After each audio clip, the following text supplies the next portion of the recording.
Le résultat qui a bouleversé un siècle de consensus en sciences des matériaux a été publié discrètement. Pas de conférence de presse, pas d'annonce, juste une étude évaluée par des pairs et soumise à une revue chinoise spécialisée dans les matériaux aérospatiaux fin 2023, indiquant qu'un alliage porteur avait réparé une fissure traversante à température ambiante sans apport d'énergie externe ni intervention humaine. Récupération de 94% de la résistance à la traction. 40 Wf/h. Laissez-moi vous expliquer ce que cela signifie concrètement. Chaque câble de pont que vous avez emprunté en voiture, chaque fuselage d'avion qui vous a transporté en altitude, chaque arbre d'éolienne tournant en mer. En ce moment même, tous fonctionnent selon un même principe fondamental. Les métaux s'abîment et les dommages sont irréversibles. C'est sur ce principe que reposent les programmes d'inspection. Des milliards de dollars sont investis chaque année grâce à ce même principe. Si vous n'êtes pas encore abonné, il est sédancier de l'être car l'histoire de l'effondrement de ce principe n'est pas encore terminée. Durant l'été 1960, World at 10, un technicien de maintenance d'Aloha Airlines a rédigé un rapport d'inspection de routine sur le fuselage d'un Boeing 737. L'appareil avait effectué plus de 89 000 cycles de vol. Chacun entraînant la pressurisation et la dépressurisation de la cabine, ce qui avait déformé le revêtement en aluminium d'une fraction de millimètre et accumulé ce que les ingénieurs appellent des dommages de fatigue à l'échelle microscopique. 18 ans plus tard, en avril 2009, 188, une section du fuselage s'est détachée à 7300 mètres d'altitude. Une hôtesse de l'air a perdu la vie. 57 passagers ont été blessés. L'appareil avait pourtant passé avec succès sa dernière inspection. Cet accident n'est pas dû à une fissure non détectée. Il est dû au fait que le principe fondamental de la métallurgie des structures avait été respecté depuis le début, le métal sans dommage. Les dommages sont irréversibles. Une inspection ne permet de les détecter que trop tard, voire pas du tout. Imaginez un trombone plié et déplié. Le premier pli ne laisse aucune marque visible. Le cinquième laisse une trace blanche au niveau du pli. Le 10e le casse net. Ce pli, ce réalignement interne de la structure cristalline, ne se défait pas de lui-même. Il se propage, il s'approfondit.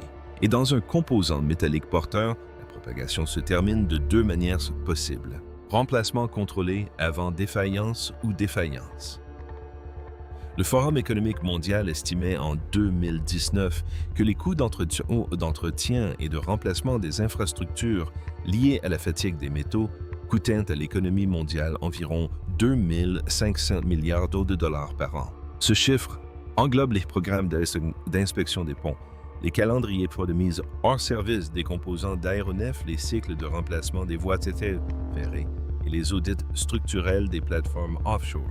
Il ne tient pas compte du coût des défaillances, ce qui passe inaperçu. Les programmes de recherche occidentaux ont pris conscience de l'ampleur de ce coût et ont consacré des décennies à tenter de le maîtriser au niveau des matériaux. Le programme de la DARPA sur les matériaux structuraux adaptatifs a duré 7 ans. Le groupe de recherche sur la fatigue du MIT a publié plus de 200 articles sur la mécanique de la propagation des fissures entre 1990 et 2015. L'Institut Max Planck de recherche sur le fer a réalisé des travaux fondamentaux sur le comportement des jointes de grains sous contraintes cycliques. Tous se heurtèrent au même obstacle. Cet obstacle porte un nom, le critère de Griffith formalisé en 1921 par l'ingénieur britannique Amato. Griffith décrit les conditions énergétiques sous lesquelles une fissure dans un matériau fragile ou semi-fragile se propage au lieu de s'arrêter. Ce critère n'est pas une directive de conception, mais une affirmation thermodynamique.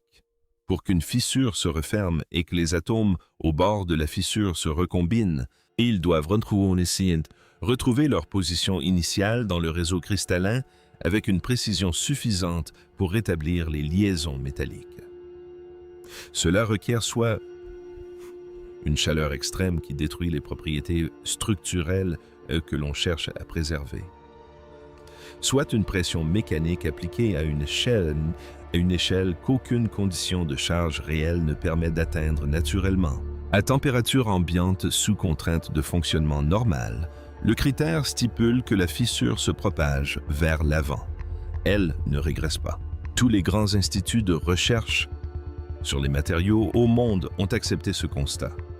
La solution consensuelle n'était pas la réparation, mais la gestion de la défaillance, chemin de charge redondant, marge de sécurité importante et remplacement programmé avant que la fissure n'atteigne une longueur critique.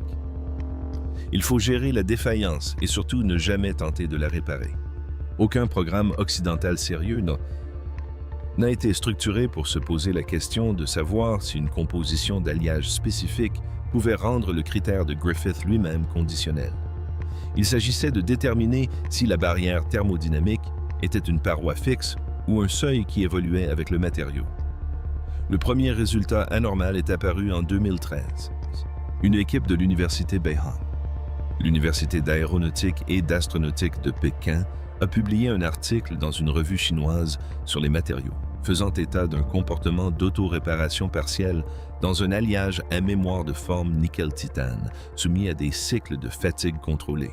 Le chiffre rapporté était modeste 67% de récupération de la cohésion initiale à l'extrémité de la fissure après 72 heures, 22 degrés Celsius. Les conditions spécifiques étaient intensitives. Le résultat était fou. La réaction internationale a été unanime. 3 comités de lecture de revues occidentales ont signalé que le résultat était probablement un artefact. L'objection la plus fréquente concernait la résolution des mesures. Les examinateurs ont fait valoir que la microscopie électronique à l'échelle requise pour confirmer la recombinaison atomique n'était pas suffisamment précise pour exclure le bruit d'imagerie. Un chercheur en sciences des matériaux de l'Imperial College de Londres, dans un commentaire publié, a utilisé le mot « contamination » à 2 reprises. Le sous-texte était clair, le résultat était intéressant, mais la méthodologie manquait de rigueur pour être prise au sérieux. On avait tenu les mêmes propos à l'égard de Dan Shechtman en 1982. Nous savons tous comment cela s'est terminé. Les images de diffraction électronique de Shechtman ont révélé une structure cristalline à symétrie quintuple, une impossibilité mathématique selon tous les modèles acceptés d'organisation atomique. Son chef de département au Bureau national des normes lui a demandé de réexaminer ces données. Linus Pauling, lauréat du prix Nobel, a qualifié ce résultat d'absurde dans ses publications. Shechtman a été contraint de quitter son équipe de recherche. En 2011, il a reçu le prix Nobel de chimie pour sa découverte des quasicristaux. Ce rejet visait à protéger un consensus que les preuves avaient déjà remis en cause. L'équipe de Beihang n'a pas retiré son article. Elle a affiné le protocole renforcé, le contrôle de la composition des échantillons et mené à nouveau l'expérience. Le second résultat publié en interne en 2015 et confirmé dans une publication ultérieure en 2017 a démontré une récupération de 81% de la résistance à la traction d'un alliage de composition modifié dans les mêmes conditions de cyclage à température ambiante. Non pas 67%, mais bien 81%. L'amélioration était significative et non marginale. Les chiffres évoluaient dans le mauvais sens pour les sceptiques. Ce que la communauté internationale ignorait, c'était l'ampleur des efforts déployés derrière ce résultat pourtant modeste.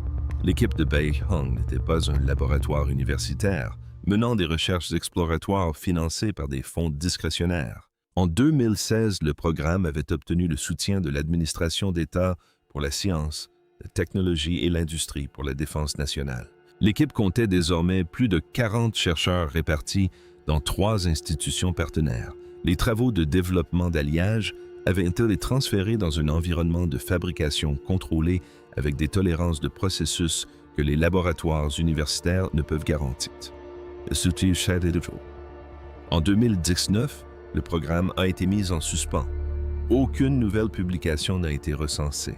Aucune présentation en conférence, aucun article coécrit avec des partenaires internationaux.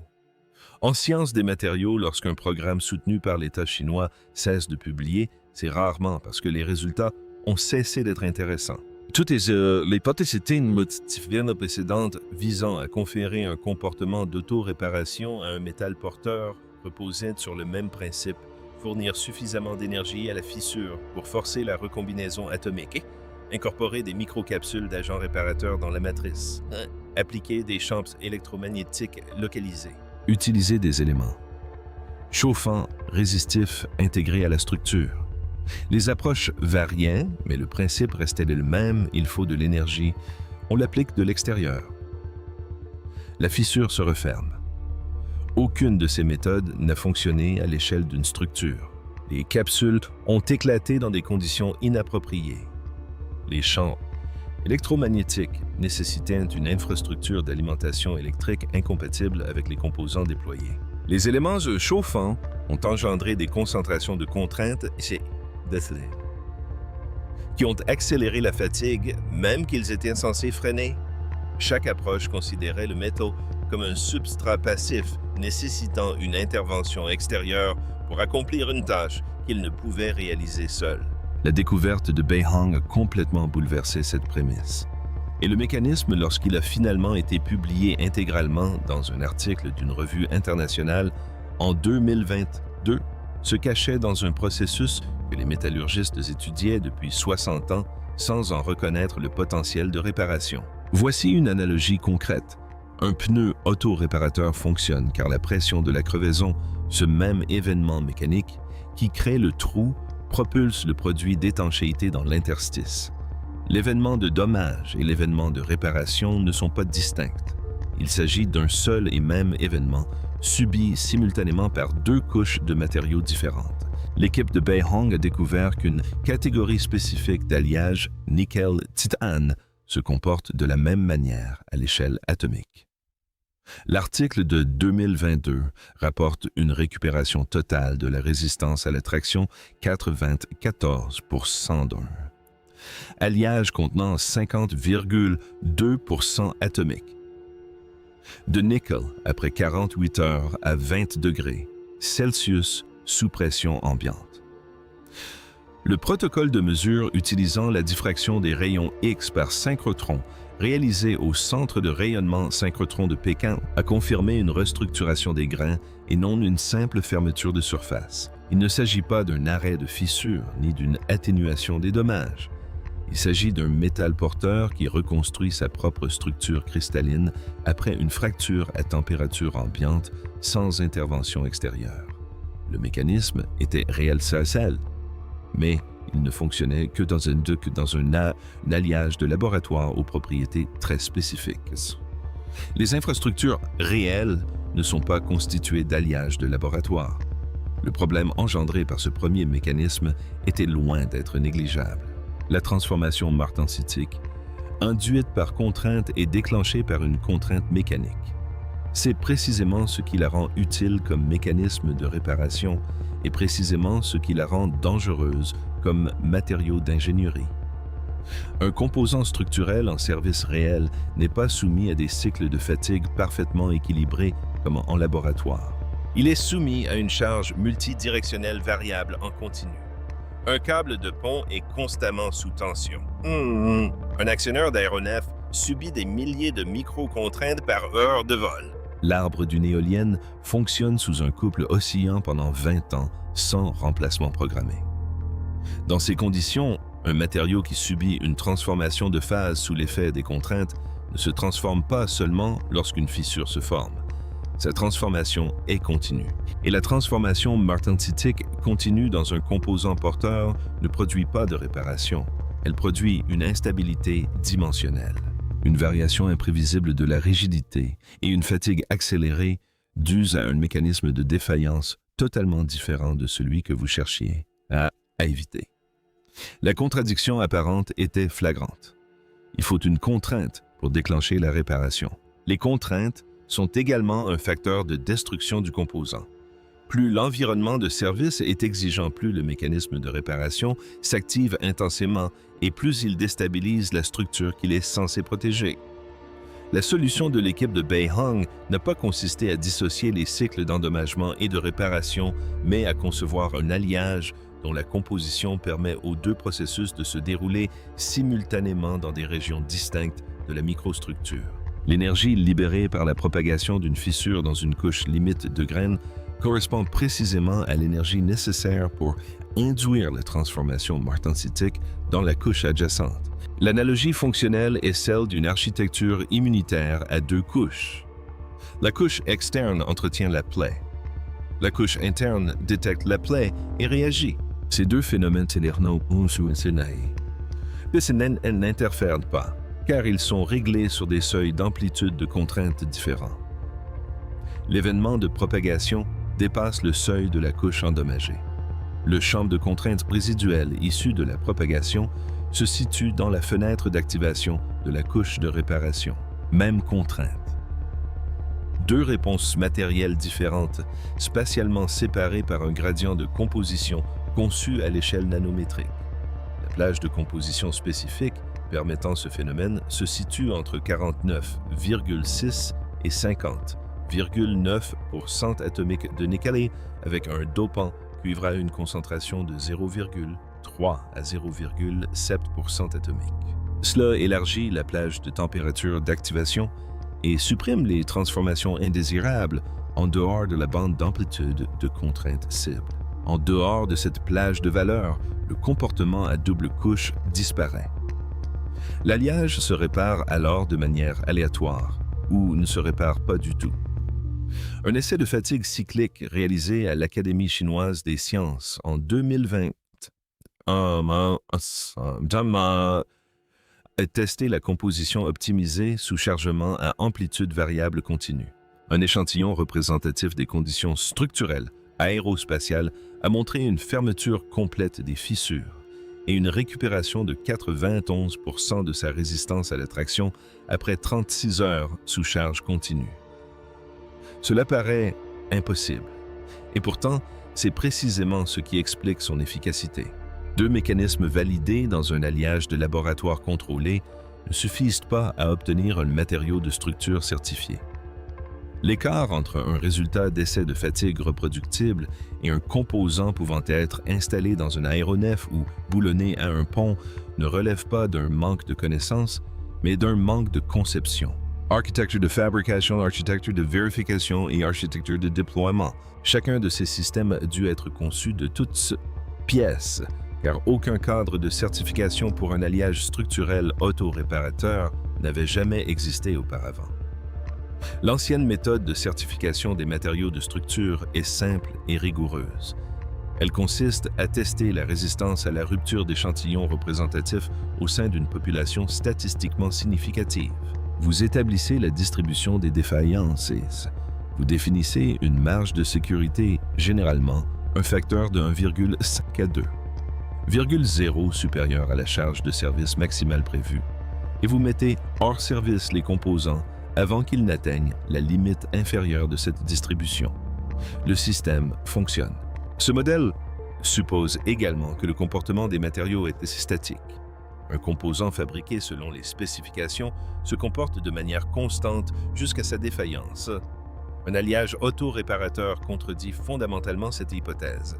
Ses propriétés ne sont pas statiques. Elles s'améliorent en service dans des conditions appropriées. Aucun protocole de certification existant ne prévoyait de solution à ce problème. Le programme développé par l'équipe de Beihong en partenariat avec l'Institut des matériaux aéronautiques de Pékin et le programme de développement des avions commerciaux de Comas a permis de le résoudre grâce à une approche intégrée à 3 niveaux. Le premier niveau concernait le contrôle du processus de fabrication. L'obtention d'une teneur en nickel comprise entre 49,6 et 50,9% atomique, associée à une uniformité du dopage au cuivre sur l'ensemble d'un lingot produit à l'échelle industrielle, exige un protocole de fusion par induction sous vide, avec un retour d'informations en temps réel sur la composition. Ce procédé a été développé et breveté par le programme entre 2018 et 2021. Les tolérances de fonderie classiques sont beaucoup trop importantes.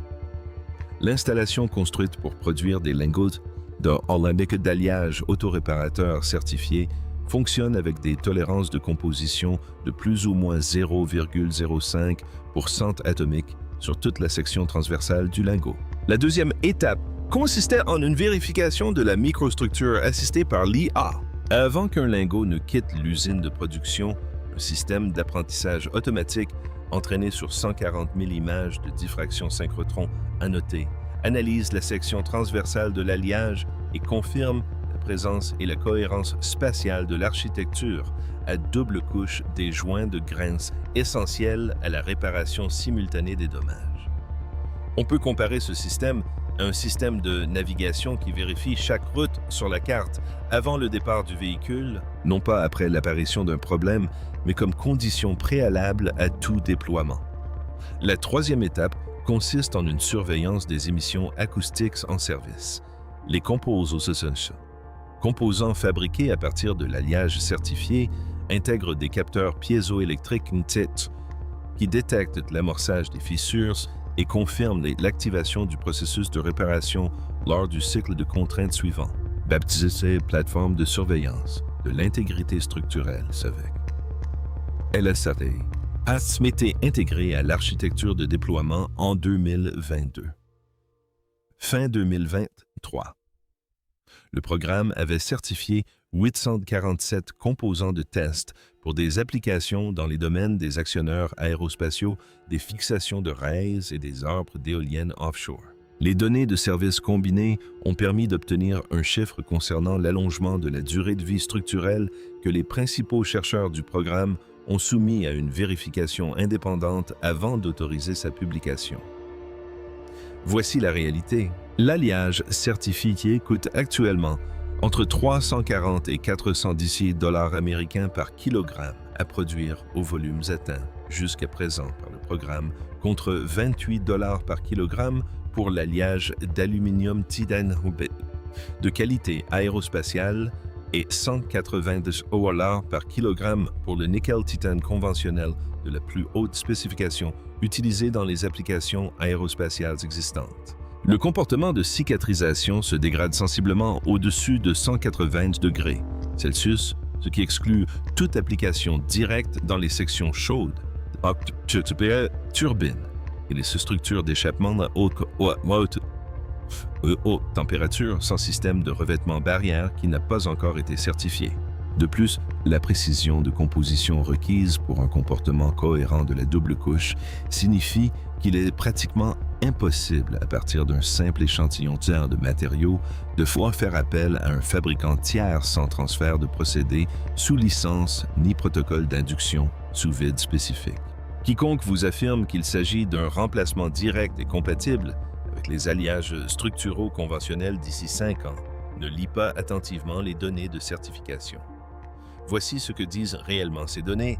La vérification indépendante effectuée par l'organisme allemand d'essai de matériaux aérospatiaux Material Proofing Anstalt Stuttgart, dans le cadre d'un accord de recherche bilatéral, a confirmé une prolongation moyenne de la durée de vie en fatigue de 4,3 fois sur les 847 composants d'essai certifiés par rapport à l'alliage de titane de qualité aérospatiale de référence et non de 4,3%.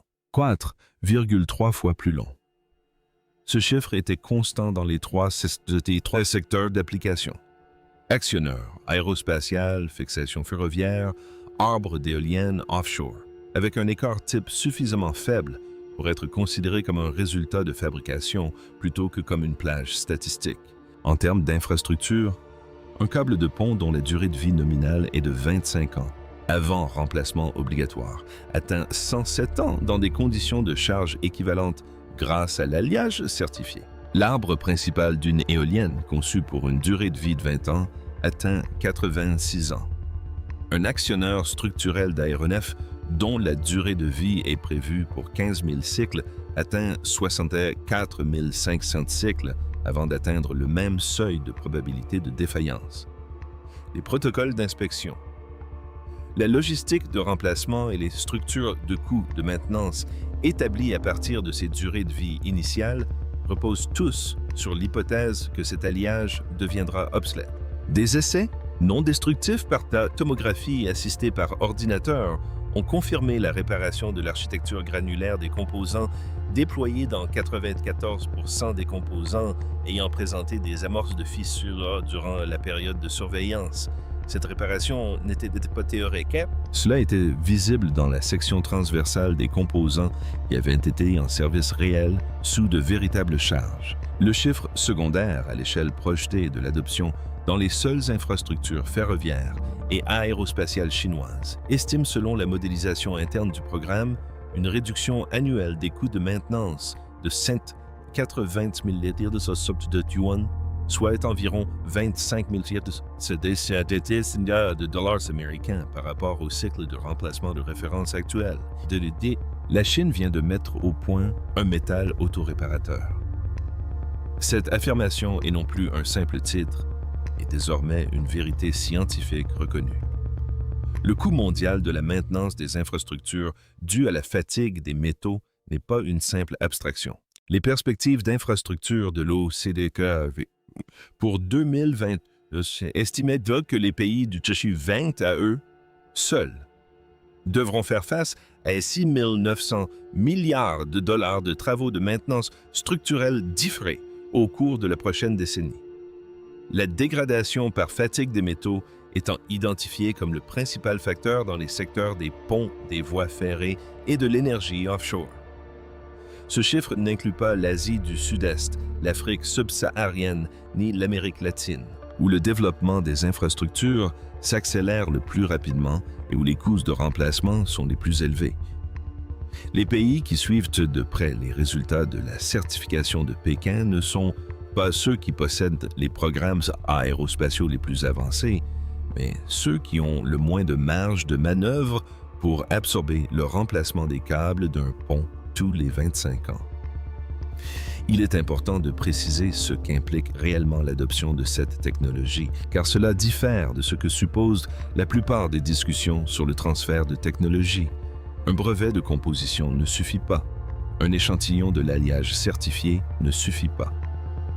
Ce qui garantit un comportement de réparation bicouche cohérent, c'est le protocole d'induction sous vide, le système de rétroaction compositionnelle en temps réel, le contrôle qualité de la microstructure par EO et l'intégration de la surveillance des émissions acoustiques, le tout assemblé en une architecture de fabrication et de déploiement certifiée unique. Il est impossible de reconstituer cette architecture à partir des résultats obtenus. Vous obtenez la licence du procédé, construisez l'installation en respectant les tolérances, formez les opérateurs et intégrez le système de vérification. Ce programme prend entre 5 et 7 ans dans des conditions favorables à condition que la documentation du procédé soit disponible pour transfert. Ce document n'est actuellement pas disponible pour transfert. Des réponses institutionnelles occidentales ont été mesurées. La division des technologies des matériaux de l'Agence spatiale européenne a pris acte des données publiées sur la durée de vie en fatigue dans un bulletin de recherche de 2023 et a demandé une évaluation indépendante plus approfondie. Le groupe matériaux avancés d'Airbus n'a pas publié de déclaration publique. Le laboratoire de recherche de l'armée de l'air américaine a publié un rapport début 2024 soulignant que les résultats nécessitaient une reproduction dans des conditions de laboratoire occidental avant toute application concrète. Il ne s'agit pas d'un rejet, il s'agit du langage institutionnel d'organisations qui n'ont pas encore décidé s'il faut considérer cela comme une menace concurrentielle ou une opportunité d'approvisionnement. L'industrie navale japonaise a fait le même calcul concernant les capacités coréennes en 1970. La Corée détenait cette année-là moins de 3% du tonnage mondial de construction navale. En 1996-19, elle détenait 41%. L'industrie japonaise avait anticipé les signaux depuis 29 ans et n'a procédé à sa restructuration qu'après une évolution du marché. Si vous êtes arrivé jusqu'ici, vous en savez désormais plus sur les métaux autoréparateurs que la plupart des spécialistes des matériaux. Ce n'est pas un détail. L'histoire de la chute d'un consensus métallurgique centenaire est complexe. Elle a nécessité la compréhension des principes physiques, de la rupture des métaux du mécanisme précis de réparation de l'architecture d'ingénierie qui a permis sa mise en œuvre et du contexte géopolitique expliquant son apparition à certains endroits et ailleurs. Voici une explication simple. Le plafond ne s'est pas effondré parce que quelqu'un avait trouvé plus d'énergie à consacrer au problème. Il s'est effondré parce qu'un programme de recherche a permis de découvrir la plage de composition précise où le même phénomène de contrainte qui endommage un métal le répare également.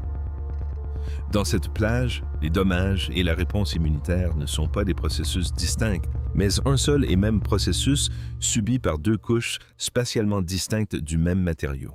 Il ne s'agit pas d'une simple amélioration par rapport à la situation antérieure.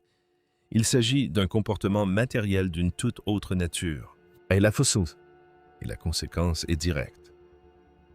Tous les systèmes d'infrastructures terrestres actuellement construits sur le postulat que le métal s'endommage de façon permanente, chaque programme de remplacement de pont, chaque cycle de mise hors service d'avion, chaque intervalle de révision d'éoliennes, disposent désormais d'une alternative fondée sur la science des matériaux. Non pas une solution théorique, mais une solution certifiée. Avec 847 composants de test déployés et un coefficient multiplicateur de durée de vie en fatigue vérifié indépendamment de 4,3. Nous continuerons de suivre ce dossier car le processus de certification des alliages autoréparateurs de qualité aérospatiale n'est pas encore terminé. La prochaine étape concerne la certification du revêtement barrière des sections chaudes. Et si ce résultat se confirme, conformément aux données internes du programme, la zone d'exclusion de température qui limite actuellement ce matériau se rétrécit considérablement. Dans ce cas, le modèle de coût de toute l'industrie s'en trouve modifié. Abonnez-vous et activez les notifications. Cette chaîne a pour vocation de vous informer sur ce genre d'informations avant même qu'elle ne soit relayée par la presse grand public. Voici la question que j'aimerais que vous abordiez dans les commentaires. Pensez-vous que les métaux autoréparateurs atteindront la parité de coût avec les alliages structuraux classiques d'ici 10 ans? Ou bien la précision de fabrication requise constitue-t-elle un obstacle qui limite l'utilisation de ce matériau aux seules applications aérospatiales et de défense dans un avenir proche? Les deux points de vue sont étayés par une logique technique et économique solide. Qu'en pensez-vous? Je lis tous les commentaires. À bientôt.